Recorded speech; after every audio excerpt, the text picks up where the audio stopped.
Bienvenue voyageurs dans la caravane de la Gitane sans filtre. Je suis ravie de vous retrouver pour votre horoscope qui couvrira la période du 18 septembre au 2 octobre 2024.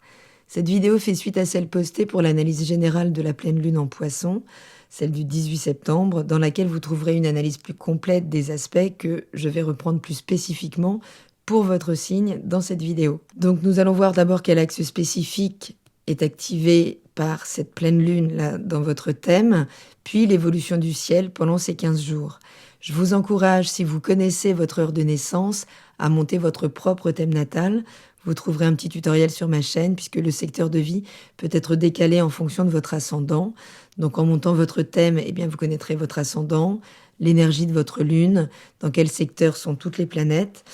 Et donc pouvoir faire ensuite une combinaison de ces énergies, si elles sont différentes, en écoutant les différents horoscopes pour comprendre mieux, toujours, comment elles s'intègrent à votre vie personnelle. Donc si vous êtes taureau, ascendant taureau, ou si vous avez la lune dans le signe du taureau, cette pleine lune en poisson a activé l'axe 5-11 de votre thème. Le soleil est dans le secteur 5, celui de l'expression personnelle, de la projection, donc la relation amoureuse, les enfants, la joie, les plaisirs immédiats, les loisirs. Et la lune, elle, est dans le secteur 11, celui des projets à long terme, des projets collaboratifs, des réseaux sociaux, amicaux, et finalement de la satisfaction collective et progressiste au long terme. C'est donc là un moment de prise de conscience de ce qui peut nous polluer au niveau des réseaux, justement, de nos réseaux sociaux, de nos réseaux, qu'ils soient amicaux, qu'ils soient vraiment purement collaboratifs, quel que soit le niveau de collaboration. C'est vraiment le secteur où on partage ses idéaux. Et là, il pourrait y avoir des zones activées, mises en lumière peut-être par vos enfants, peut-être mises en lumière par le souci, le soin que vous dévouez à votre relation romantique, à votre relation avec vos enfants, à l'éducation de vos enfants, à vraiment ce que vous consacrez avec cœur, finalement, individuellement dans la relation, et ce qui, collectivement, vient vous polluer, finalement. Ça peut parler de l'influence des amis sur nos systèmes de valeurs, là où on a le poisson, donc ce secteur amical, de réseaux sociaux, est toujours un secteur où nous sommes très poreux. Et là, ce sera mis en lumière, alors c'est aussi le secteur où seront activées vos émotions. Donc vous pourriez aussi exposer, si vous êtes dans le domaine artistique, créatif, surtout si ça concerne le monde de l'image, vous pourriez également arriver là au bout d'un projet, d'une collaboration où tout ça est mis en lumière et c'est formidable. Et puis ça n'a plus qu'à aller se dissoudre dans le collectif, de la même manière qu'un enfant quitte la maison pour aller conquérir le monde et qu'il s'éloigne de notre giron. Donc certaines situations là peuvent arriver à leur point maximum, donc sur lesquels il s'agirait d'ouvrir les yeux autour de cette pleine lune pour comprendre ce dont on doit se défaire, se détacher, quelle est l'expérience à tirer des choses, regarder ce qui nous pollue, ce qui ne fait pas de bien à nos systèmes, puisque ça va influencer finalement les 6 mois à venir également, et ça peut vous faire revenir sur des situations en lien avec début mars 2024, lors de la dernière nouvelle lune en poisson. Donc en fonction des situations, en lien donc avec ces projets collectifs, ces projets à long terme aussi, en lien avec tout ce qui peut concerner des moyens de déplacement sur des longues distances, tout ce qui nous relie, c'est pour ça que ça parle vraiment de réseau, pourrait là remonter et devoir être confronté pour être assaini, pour que les choses soient assainies.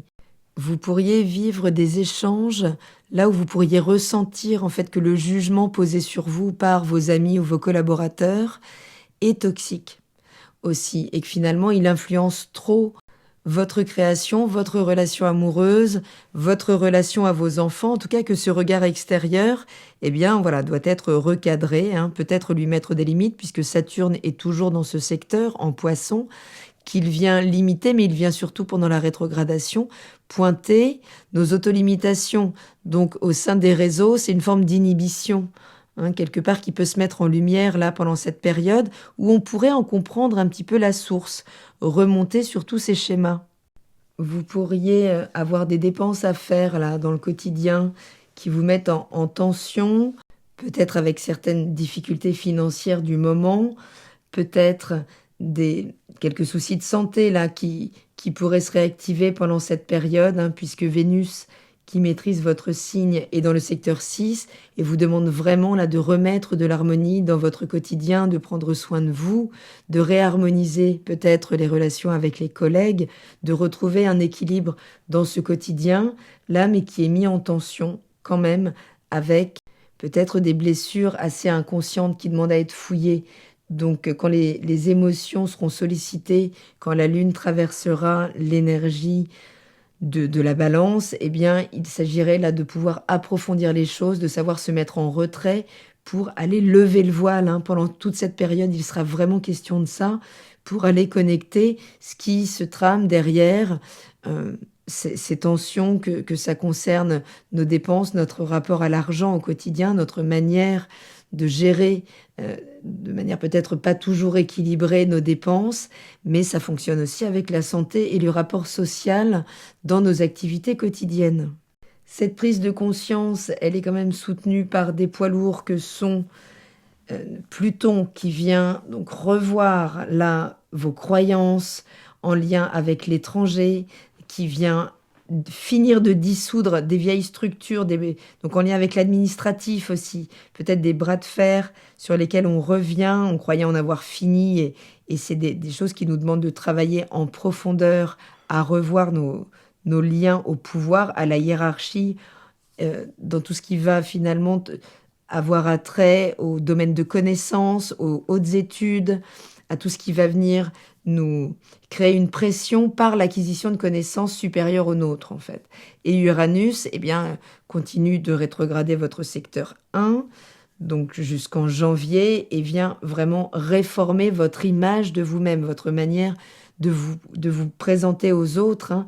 Tout est en train de se redéfinir en termes de libération de vieilles valeurs, hein. Il y a l'idée là vraiment de se libérer d'une ancienne coquille et d'une ancienne personnalité pour en libérer une nouvelle.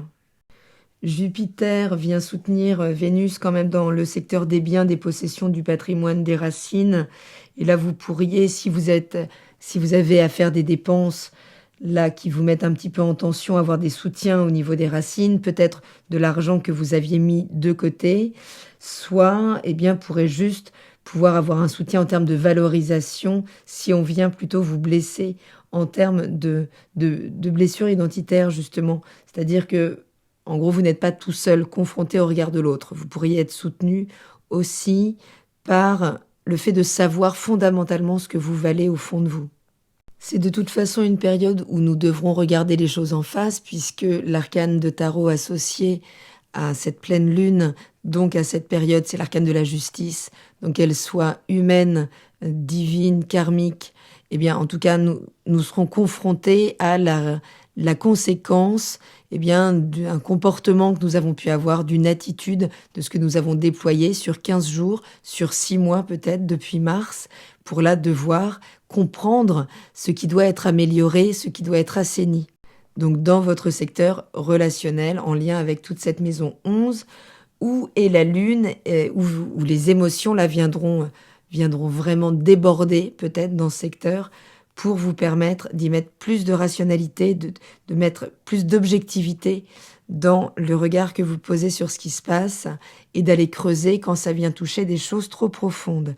Je vous propose de prendre vos agendas. Nous allons voir comment ce ciel évolue donc pendant cette période. Donc du 16 au 18, la lune est en Poisson, dans votre secteur 11, on vient d'en parler. Donc voilà, vigilance à cette confrontation-là avec les réseaux. En tout cas, ce sera un bon moment de voir les choses en face pour pouvoir dépolluer cette zone de projets collaboratifs, d'amitié, en fonction de ce qui remonte. Du 18 au 20, la lune est en Bélier dans votre secteur 12. Et là, peut-être besoin de se mettre en retrait pendant 2 jours, justement, d'aller métaboliser les choses. Cette blessure identitaire, elle pourrait être réactivée là.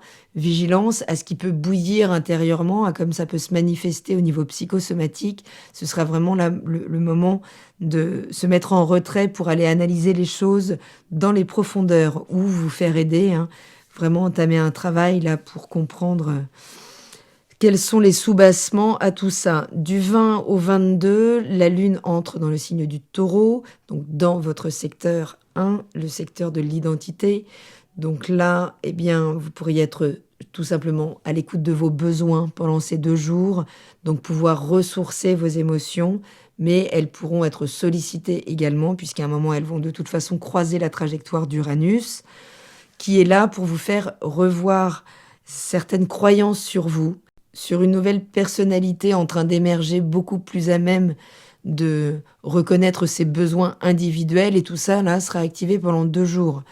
Donc, on se met à l'écoute de ses besoins et on veille, là, au travail que fait Uranus, à ce que l'éclair ne jaillisse pas.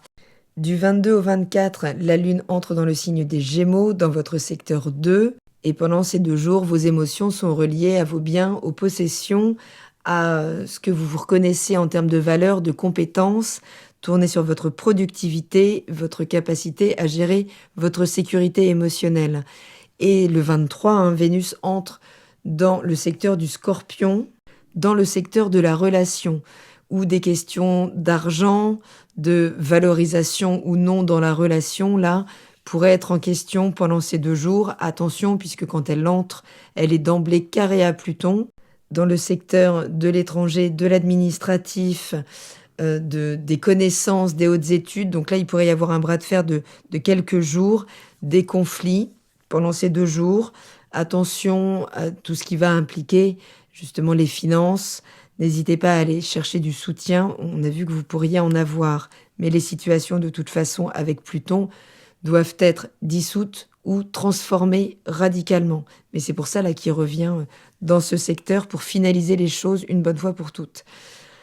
Donc du 24 au 26, la Lune entre dans le signe du Cancer, dans votre secteur 3, celui de la fratrie, de l'environnement immédiat, celui du voisinage, celui-là de la communication également, où vous pourrez peut-être exercer toute l'empathie qui aura pu se déclencher là dans ces prises de conscience autour de la pleine lune, peut-être aller chercher l'empathie ici, là par rapport à ce que vous vivez en ce moment, donc auprès parfois de la voisine que l'on croise, voilà, quand on a besoin de libérer ce qu'on a sur le cœur. Ça peut être 2 jours où vous pourriez en avoir la possibilité. Ce sera en lien donc là avec tout ce qui peut concerner aussi les petites formations, où on va pouvoir se sentir à sa place dans un apprentissage, même si c'est une formation de 2 jours. Enfin, voilà, 2 jours assez confortables où on peut récupérer émotionnellement. Du 26 au 29, la Lune entre dans le signe du Lion. Et ça peut être 2 jours de tension, là, en lien avec le foyer, les racines, la famille, la mère, peut-être, pendant ces 2 jours. Donc, qui pourraient être un peu plus remuants. Surtout que le 27, Mercure entre dans l'énergie de la Balance.